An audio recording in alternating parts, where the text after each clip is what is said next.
সমুদ্রের গভীরে রঙিন প্রবাল প্রাচীরের মাঝে ভেসে বেড়ায় এক রহস্যময় মাছ, ক্লাউন ট্রিগারফিশ।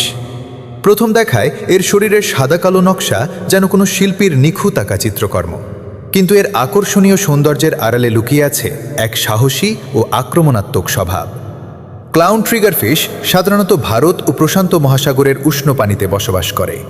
এদের শক্তিশালী চোয়াল এতটাই মজবুত যে সহজেই কাঁকড়া, শামুক, এমনকি শক্ত খোলসযুক্ত সামুদ্রিক প্রাণীর খোলস ভেঙে ফেলতে পারে। কিন্তু সবচেয়ে বিস্ময়কর বিষয় হল এর আত্মরক্ষার কৌশল। বিপদের আভাস পেলেই মাছটি তার পিঠের শক্ত কাঁটা খাড়া করে দেয়।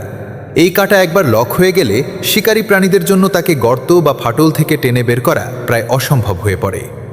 এ কারণেই এর নামের সঙ্গে যুক্ত হয়েছে ট্রিগার শব্দটি। আরও অবাক করা তথ্য হল, নিজের এলাকা রক্ষার ক্ষেত্রে এই মাছটি অত্যন্ত আক্রমণাত্মক।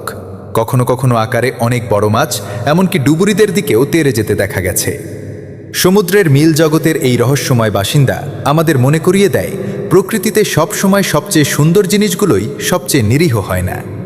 কখনো কখনো চোখ ধাঁধানো সৌন্দর্যের আড়ালেই লুকিয়ে থাকে শক্তি, সাহস এবং বেঁচে থাকার অসাধারণ কৌশল। ক্লাউন ট্রিগারফিশ সমুদ্রের এক জীবন্ত রহস্য, যার সৌন্দর্য যেমন মুগ্ধ করে তেমনি আচরণ বিস্মিত করে।